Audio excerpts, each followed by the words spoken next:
I've still never made vinegar, so I'm still out of the loop on that one. I've Oh, tried. so easy. Yeah, I know y'all say that, but it does not come easy for me. Y'all be like, it's so easy. It's so easy. It's not No, that easy. I will tell you before we get to Everything molds. no, it's because you need to somebody, some company listening to our podcast now, send Monica one of those fermenting stones. You know I what I'm have talking about? one. I have one. It's pretty. It's glass and it sits on the top and it pushes everything down. Yeah. Then how No, are you molding? I don't know.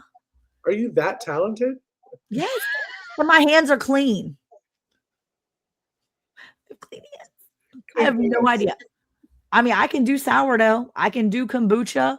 I can ferment. I just can't do vinegar. We're going to get Monica to do vinegar because, again, it's so easy. I want to do vinegar. I want to deep in my soul. We're going to figure it out of why Monica's soul is not doing vinegar. All right, here we go. All right, Monica, I think it's your turn tonight. Go ahead and do the 3, 2, 1. All right, 3, 2, 1. Spin it up. Let's go. We all know it's going to fall on Miss Ann's choice. Oh, what? Prepper Pantry. Prepper Pantry. That, I have to say, I'm really excited about the topic. I'm over here. Yeah, well, this is so funny because yesterday morning, my live stream that I have in the morning, I talked about organizing your pantry. And now, and my Friday night challenge is about your pantry. And so we have pantry tonight. Okay, so what was your Friday night challenge? The Friday night well, it's coming this Friday. It's on take one of your shelves in your pantry and organize that one shelf. Oh, I love that. Ooh, that's a good one. So anybody that's listening is going to know what my Friday night challenge is. Well, doggone it. Spoiler alert! Should we put a big sign up? Yes, spoiler alert. Pantry prepping. Prepper. Okay. One, I think a lot of people put a connotation or a bad connotation on the word prepper, and they think crazy person that lives in a hole and but that. What I like to do, prepper pantry, and I think Monica, me and you have talked about this, is I don't necessarily prep for 25 plus years. I plan and prep certain things for a year and certain things for 3 to 5 years.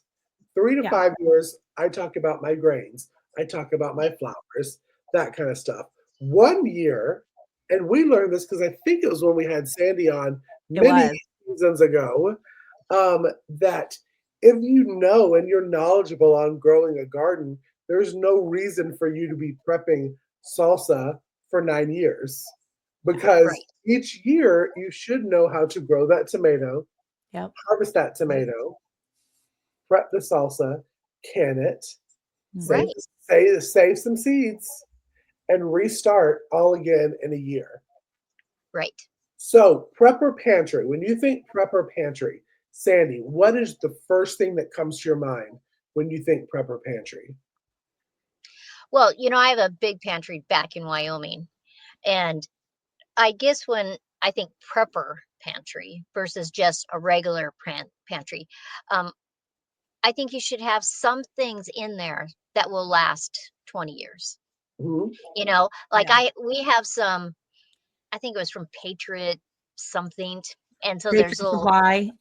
So we have some of those containers that, you open them up and it has 12 different meals or whatever it is. It does give you a sense of security if you have some of that stuff. Yeah. Have we ever opened them? No, we haven't. But I'm with Casey that there are certain things that how many jars of beans can I can? Now, Monica likes to do it every 2 years, right? Yeah. But you just got to figure out what your schedule is. What is your life? And because if all of a sudden you have 100 jars of stewed tomatoes and you're not going to use those in a year, what about your tomatoes that you're growing the next year? Right. You just got to be careful and not waste your precious space in your pantry. Yeah. What about you, Monica? I think for me, prepper, just the idea to prepare my pantry is more of seasons for us. So like right now we're in football season and my kids only play flag football for like 3 months of the year. It's two of my boys, and that means that I need quick meals that I can make either already they're pre-made, or I have something that I can hand Eric in a jar and say, here. So for instance, tonight I made dinner before I got in here. But the kids are at practice and Eric won't back home for another hour or so. And when he gets home, he's going to be hungry. So for Right. me, the idea is to take something and say, did you get a big lunch, and make sure he has a bigger lunch on Tuesdays and Fridays, for instance, knowing that I have prepared meals in a jar, already cooked leftovers, whether it's taco soup, whether it's beef stew, whether it's whatever it is, it's prepared with our food that he can take with him in a jiff. And so that's what I did last night. I made some extra soups and I prepared that so that I know my boys or my husband can grab it and go. And they can either grab it and take it to work, or they can take it and eat it really fast and then eat it out of the jar on the road as they're, going to practice or whatever. So that is me following the seasons of life. So for me, that's making sure we have meals in there for our busy seasons, which would be right now. And then in the summertime, I try to have some meals in there, like fast, easy, whether it's canned sausages that I can literally dump out into a skillet. And I think that was one of the things Chris and Larry do. They do all the time. When you're eating a lot of carnivore or keto or paleo, having that meat source, that protein ready to go is so helpful. And if you hand your husband or your son or whatever, daughter, a jar of beef sticks or prepared meat in a jar, and all they have to do is pop it open, they can just eat it on the ride to work or on the ride to fair or on the ride to do whatever. That is so incredibly helpful. So having that prepared and stocked up in my pantry is a really big deal. So for me, that's what I think when I think of prepper pantry, at least for us. It's preparing my pantry for those seasons where we're going to need fast meals. Really. Excellent. Yeah. What about you, Casey? What are you thinking? You're thinking the 5 years and the 3 years and the 1 year, but like beyond that, what do you do in your pantry? Like, what else are you prepping? Now, I will say that I do have what Sandy was saying. Do I have some of those big jugs that are the 25 plus years? Yeah. I'm an Augustin Farm kind of boy.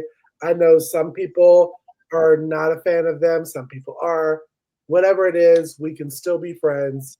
I do have those in my pantry, but I do think certain things, as in like my 3 and 5 years, are always going to be my rice, my flour, oats, cornmeal, that kind of stuff that I get from Augustin Farm.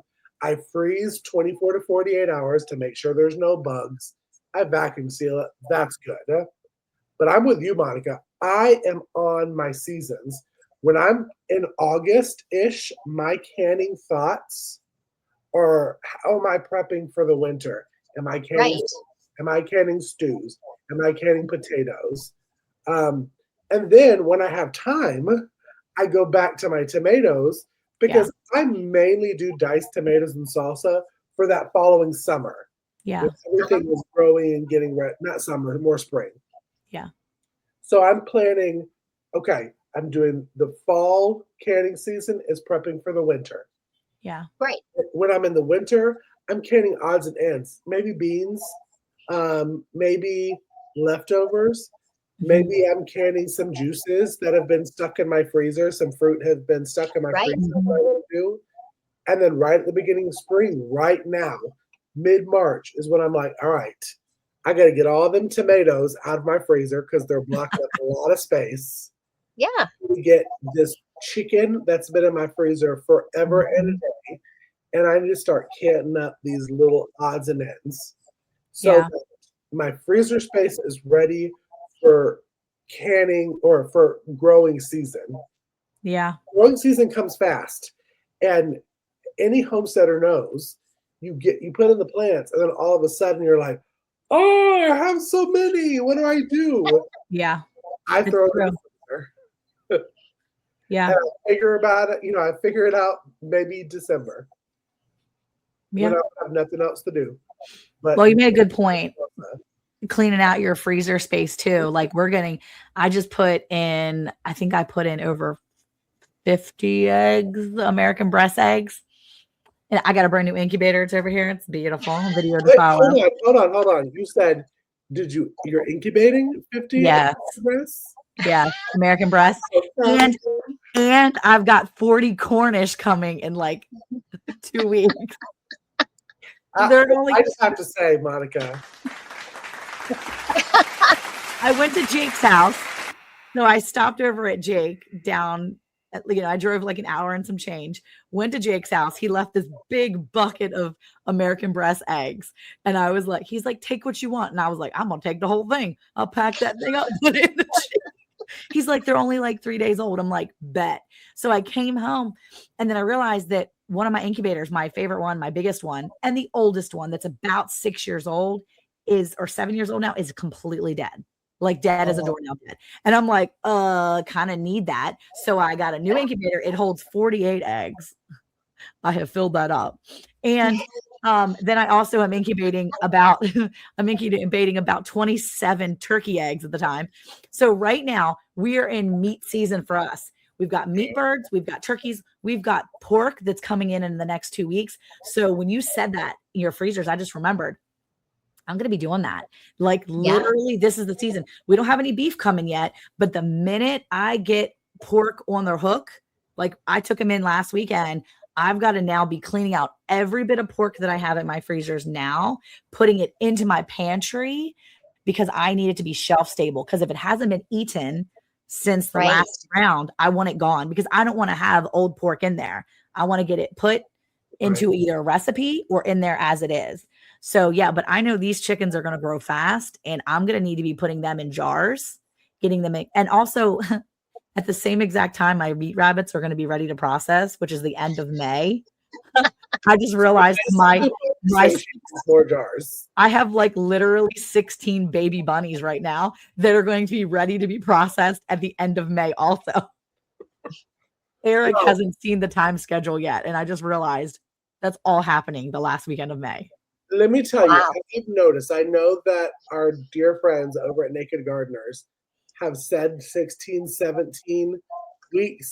But what I have noticed for how I do it, now I don't let mine free range as much as, Sydney and Tori do. I'm going to be letting mine. I have noticed it's more closer to like 19 weeks. Yeah. Okay, so that's size. I'm gonna be staggering those American breasts because I'm gonna have to do 40 meat birds. That's what I'm saying, friend. You got 5 months. You got 20. What is it? 21 days from whenever you put it in. We won't say it because Eric may be listening. I'm gonna be staggering. I'm going to be staggering. No, he is fully aware of my purchase and this new incubator. I'm going to tell you right now, my new incubator is gorgeous. It was less than $100, and it holds 48 eggs. It is beautiful. It has worked like a charm. I am so excited. I am hoping I get a good hatch rate. And so I'm going to be posting all about it. Storefront. It is not there yet, but it's about to be there by tonight. So, but I am very excited about that. I will share with you the incubator information next week. But awesome. Yeah. That whole season of like getting stuff out of your freezer, because it will get freezer burn. Things will get old in your freezer. You can't keep everything in your freezer. Yeah, there you go. Tamara said, I just did a freezer cleanup, rearranged the shelves, and we went to a local butcher and stocked up on pork and beef. And I think I saw Jersey Dolphin say something about my farm meats of selling. I will let you know because I had 3 pigs go in and those pigs were kind of smallish. And I told Eric, I was like, I am not going to be selling a lot of this meat because I am going to need it. But by the end of the year, I will be selling pork and beef again. We don't have a cow to go in for a while, but I'll let you know. But yeah, I'm going to have to clean out my freezers. Well, for me cleaning out freezers, because I'm moving, I'm like, I need to clean it out now. Because me and Marcus had already talked about, okay, what meats do we need to get ready to put in the freezer once it's moved? Pork, because For some reason, he decides to raise like 40 piglets at a time and then processes them all 40 at the same time. And then there's like 4,000 pounds of pork sitting in the freezer. Yeah. But You I need to want be selling those pigs. we do. Are you listening? Listen to Monica. I keep telling you. Marcus. But if you don't have time to create these elaborate soups and stuff, one thing that I've also done is I have freezer dumped in some jars. I've thrown veggies in a jar. Oh, yeah. And you always want pressure can the longest time. So let's say a bunch of veggies and chicken in there. Yep. Just do it for the 90 minutes for quarts. Then you're safe. And then figure out seasonings later. Just fill it up with water. Might as well. Put them in a jar and get them out of your freezers. And that's how you can prep to have your prepper pantry. Because when you think prepper, you think, well, I don't know if everybody thinks this way. Maybe just me. But you think off-grid. You think they're, how can you be shelf-stable, prepper, tinfoil hat, prepper pantry? Yeah? And that's with canned food. Canned chicken, canned meats, canned beans, canned soups. Right. Who is a canned meat person? Hello, my name is Casey. I have a problem. Yeah, I can all my meats. I like it. I think it's easier when you're ready to cook. It's so easy. It's fast, and it's like simple. Yes. I'm amazed. Yeah. You don't even have to add like seasoning or salt or anything. You're literally just canning it for use going forward. Yeah. Right. Like chicken. I literally will put 4 chicken legs raw, not cooked, nothing. We're just talking raw chicken legs, stuff it in a quart jar. Yeah. No water. Right. Lid, ring, 90 minutes. Yes. And it's that. Now, does it look pretty? No. Just don't look at it. Close your eyes and eat it. You'll be fine. Okay, so there's a few questions. So Ginger asked about hold on, I missed it. Ginger asked any way to preserve sugar snap peas. I haven't done that. Yeah. It's a Sandy. And then Milk and Honey Heritage.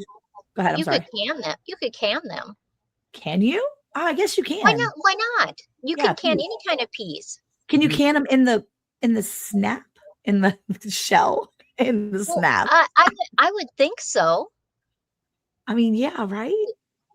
Isn't it the only thing that you're really worried about when you're worrying about the skin of any peas is that horrible word botulism? And I have done so many video research now about botulism. It's very interesting. If botulism is there, it's there when you pull it out of your garden. And it's learning the proper ways of canning. So if you're canning these snap peas the way you're supposed to, the timing you're supposed to, being sanitized and making sure that it seals, I don't see why you wouldn't be able to do it in the pod. Yeah. I would think that that's possible. Yeah. Makes sense. I was about to say, don't quote me on that one. But well, I think there was another thing too. Heather was mentioning that she in the pod. There you go, Jennifer Ocean said in the pod. If you can keep it in the pod. One of the things Heather does, and a few other people do, is they have a whiteboard on their freezer, and they keep track of what's in their freezer. Mm-hmm. Oh yeah, that's a great way to keep track of what's in your pantry. Mm-hmm. I pulled up some information. I'm going to put it in the chat. And it says that, yes, you can do it, but freezing is usually the preferred way to do sugar peas. Probably texture-wise. Yeah, there you go. Yeah. Very soft. Yeah. Okay. I will say that I do love some freezing, vacuum sealing and freezing. Don't get me wrong. I'm not talking bad about it. Yeah. Okay, so Nyla, I don't know if we saw this or not, but Nyla did make a comment earlier that I think you started, Casey, so we could bring it up. If you're using store-bought apples or pears to use for scrap vinegar, they have wax on them. If you're not washing the skins well, that can also cause mold. So when I've made my apple scrap vinegar that I'm trying to do, I am using store-bought apples.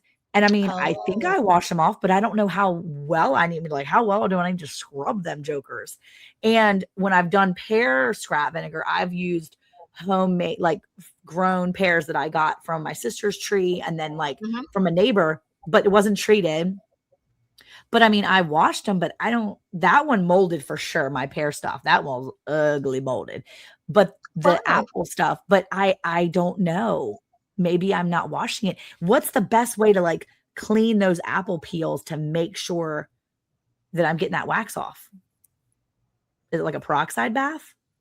Sandy? Mm. Well, I rarely buy apples from the store or Well, that's pears. because you have like 150 apple trees. um, but one thing that might be happening, Monica, is maybe your apples and your pears are sitting too long. Oh, okay. That's true, Because, actually. be- because if you it goes through this process and it has different smells when you're making apple cider vinegar or pear vinegar. And if you left it too long, I could see that it could mold. So You how haven't long is strained it. too It long? it needs to have that sweet vinegary kind of flavor, that scent. Mhm. And sometimes just tasting it, opening it up and tasting it, well, put it on some bread. Then it won't be so powerful. Oh no. Just a touch. Okay. And if it has that, because it should still be sweet because those are Okay. fruits. Yeah. But like if you go too long, all of a sudden it'll start to mold. The fruit flies will be just like crazy about it. They'll try to get in. Yeah. That's what I would bet. But back to the question of what should you do to wash it? You need some. I mean, you could use some kind of soap. I don't know why you couldn't use vinegar That's what I use when I clean to my. Usually, to only. break down that wax. Mhm. I So wouldn't when use I'm Dawn putting soap. no, I wouldn't no. use Dawn because that's detergent. Yeah, Most no. don't use anything that's a detergent. No. But if you can find a nice soap, I could see you do that. But really vinegar I would probably use. Okay. Yeah, I mean, I try to wash them off. I mean, I like rinse them off really good and kind of rub them off. And I don't know, because I don't eat apples like that as much. I usually, if I'm going to make, when I've tried in the past, I've done it like 3 or 4 times. I have used apples that my kids were like, I'm done with these. I'm not going to eat these apples. They're getting, I ate one of them yesterday. They were getting a little soft. And I'm like, oh, cool. I'll make something out of the skins and I'll take the insides and make Mhm. some sort of applesauce or something out of them. Yeah. Then I've taken the skins and then I've taken the insides and I've done separate things with it. And then use the cores. I actually think I've used the cores too before. For the vinegar, like I've tried to use the vinegar, the cores. I don't know if I've done that right, but I've No? used it thinking I could do all of it, right? All the scraps. And then, but yeah, Yep. it's not really worked. Yeah. I like the vinegar better without the cores, Okay. but that's just a personal preference. Yeah. Heather says baking soda water bath will take that Oh, wax off. baking soda. That's genius. I don't know why I never thought about that. Yeah, I could see that working very well. And I'll tell you why I can't pull the comments down. My computer's acting crazy. Okay. When we get back, because we are going to go to Anne's Angles, I will talk about the vinegar bath and how simple it really is. And I'm sure the baking soda bath is the same way. Okay. First, even though Anne's not with us tonight,